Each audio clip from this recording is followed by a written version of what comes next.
Chapter 12. The camp was empty when Robin and Little John arrived, with Marian still curled up in Robin's arms.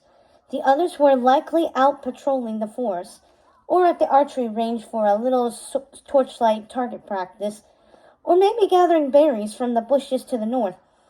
They'd return soon, though once they got hungry and started smelling the stew.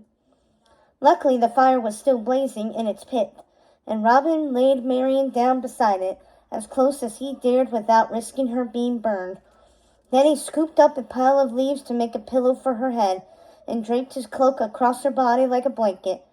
Not exactly proper accommodations for a noble lady, but it was the best he could do on short notice. "Marian," he whispered, "can you hear me?" For a moment she didn't stir. Then slowly her eyes fluttered open. She squinted, looking around in confusion. "Where am I?" she asked, sounding a little frightened. She struggled to sit up. Robin laid a paw on her arm. "It's all right," he whispered. "You're safe." She looked up at him, her eyes widening. "So it wasn't a dream," she murmured, her voice filled with wonder. "You're really here." "And so are you, it seems," Robin replied, trying to keep his voice light. Marian shivered again, and he adjusted his cloak over her shoulders and placed his hat on her head to help keep in her body heat. It was one of the things Richard had taught him to do on cold nights during the war. "Thank you," she said, softly, clutching the cloak in her paws. "You saved my life." Robin waved her off. "Bah! The least I could do for an old friend." Even as the words left his mouth, he cringed. Old friend? But she was so much more than that. She had been his everything before the war. Everything. But that was a long time ago, he scolded himself, and he was no longer that noble fox smitten by a girl of the court. He was an outlaw, and she'd do best to know that and stay clear. No good could come out of her cavorting with the likes of him and his men. "Sorry about chasing you," Little John broke in, probably sensing the awkwardness in the air. "We're a bit wary of strangers here in these woods, as you can imagine. But if I had known who you were—" He glanced at Robin and shrugged. "I understand," she said. "I was traipsing through the woods at night. I would be suspicious of me, too. I'm John, by the way," Little John added, "second in command of this here motley crew, with Robin being our fearless leader, of course." Marian smiled at him. "It's nice to meet you, John." She looked around.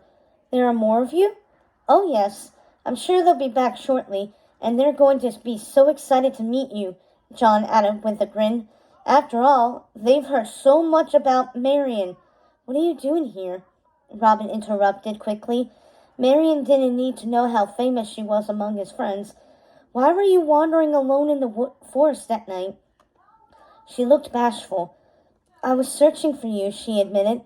"I went to your house first. There were vultures there, picking the place apart." She made a face.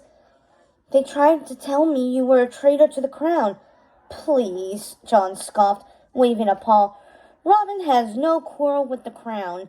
He winked at his friend. "Only with the lion who's been wearing it." Robin laughed. It was a common joke between them. "Hey, don't you start talking about his royal phoniness like that." He shot back playfully, as was their routine. "You might force him to start sucking his thumb and begging for his mummy." "Mommy," John whined, mimicking the thumb sucking. "Oh, Mommy." Marian giggled at the impersonation. Then her smile faded. "But it's not funny. Really, is it?" she said, looking from John to Robin, her eyes wide and serious. "What's going on, I mean? I haven't been home long, but what I've seen of my uncle's kingdom—" Her voice trailed off, and she looked distraught. Robin sighed deeply, realizing how he and John must sound to her. They'd gotten so used to flippant answers and jests over the past months, mostly because it hurt too much to accept the dire truth of their situation. But this was Marian, not some stranger he'd just met. She'd always seen right through his bravado, straight into his naked heart. "I'm sorry," he said, lowering his eyes. "But sometimes you have to laugh to keep your sanity, you know." What happened, Robin? She asked. Why are you an outlaw? He hung his head, and there it was, the question he'd been dreading since she'd woken up. She deserved to have an answer, as much as he didn't want to give one. Let's just say the new king and I don't exactly see eye to eye, he said. He felt John's eyes on him, but refused to look at his friend. And he has decided my presence at court is no longer to his liking. Suddenly, he found himself wishing she'd never come looking for him. It was selfish, he knew, but if she had just stayed away, perhaps he could have forgotten her, and moved on with his new life, such as it was. But having her here, sitting beside him, wrapped in his cloak, demanding honest answers, it made him both angry and terribly sad, because once she learned the truth, she'd never want to look at him again. What about your parents? She pressed. They fled abroad more than a year ago. When things started going bad in the kingdom, I think they saw the writing on the wall. Thankfully, they had the means to do so.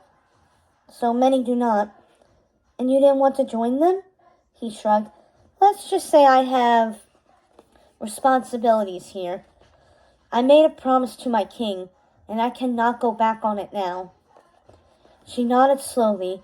He waited for her to ask more questions, but she seemed to sense his reluctance to talk. She had always been good at that, his Marion sometimes seeming to understand him better than he understood himself. He cleared his throat, desperately needing to diffuse the tension in the night air. Wow, it's getting late, he exclaimed. Perhaps we ought to get you home. Marion frowned. But I just got here. Yes, indeed you did, he agreed, running his paw through his fur. His mind raced for excuses. But what if they're looking for you back at the castle? I don't want you to get in any trouble on my account. This time it was Marion's turn to grin. Oh, Robin, she teased. Getting in trouble on your account is my specialty. Or don't you remember from when we were kids? She batted her eyelashes at him playfully, and something inside him stirred. Oh, he remembered all right. All those nights he'd tempted her to sneak out of the castle to stomp through the mud or dance under the moon.